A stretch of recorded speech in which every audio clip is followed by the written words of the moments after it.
Global politics और trade की दुनिया में कुछ नाम ऐसे होते हैं जो किसी भी देश की किस्मत बदल सकते हैं। भारत के लिए ऐसा ही एक नाम है चाबहार पोर्ट। ओमान की खाड़ी में स्थित यह बंदरगाह सिर्फ ईंट और कंक्रीट का ढांचा नहीं है, बल्कि भारत के लिए गेटवे टू सेंट्रल एशिया यानी मध्य एशिया का सुनहरा दरवाजा है। लेकिन हाल ही में पेश हुए यूनियन बजट 2026 में इस प्रोजेक्ट को लेकर एक हैरान करने वाली खबर सामने आई है। आज हम चाबहार के गौरवशाली इतिहास से लेकर इसके बजट के जीरो होने तक की पूरी कहानी समझेंगे।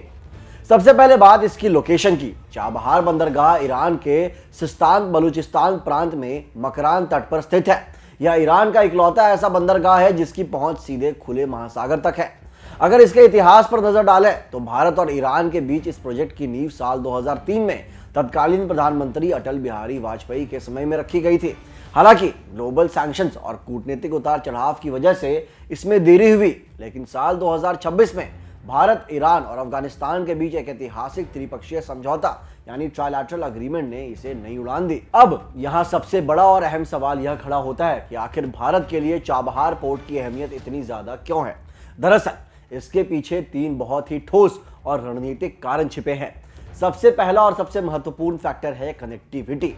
इस पोर्ट के जरिए भारत पाकिस्तान को पूरी तरह बाईपास करके सीधे अफगानिस्तान और मध्य एशियाई देशों के बाजारों तक अपनी पहुंच बना सकता है, जो INSTC यानी international north south transport corridor के लिए एक गेम चेंजर साबित हो रहा है।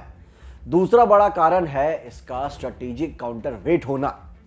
आपको बता दें कि यह बंदरगाह पाकिस्तान में चीन द्वारा संचालित ग्वादर पोर्ट से महज 170 किलोमीटर की दूरी पर स्थित है, जो भारत को अरब सागर और हिंद महासागर क्षेत्र में एक मजबूत रणनीतिक बढ़त दिलाता है।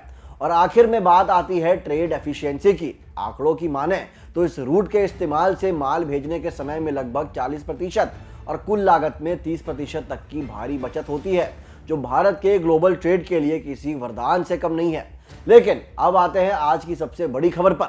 यूनियन बजट 2026-27 में भारत सरकार ने चाबहार बंदरगाह के लिए कोई नया फंड अलॉट नहीं किया है। पिछले सालों में जहां इसके लिए करीब 100 करोड़ से 400 करोड़ तक का प्रावधान होता था, इस बार यह आंकड़ा शून्य है। एक्सपर्ट्स का मानना है कि इसके पीछे दो बड़ी वजहें हो सकती है। पहला, भारत ने मई 2024 में ईरान के साथ एक 10 साल का लॉन्ग टर्म कॉन्ट्रैक्ट साइन किया था और भारत अपनी तरफ से प्रतिबद्ध 120 मिलियन की राशि पहले ही ट्रांसफर कर चुका है। दूसरा, अमेरिका द्वारा ईरान पर बढ़ते प्रतिबंधों और ट्रंप प्रशासन की सख्त चेतावनियों के चलते शायद भारत एक टैक्टिकल पॉज ले रहा है। बजट के कागजों में भले ही चाबहार के सामने शून्य लिखा हो, लेकिन सामरिक गलियारों में इसकी चमक आज भी बरकरार है।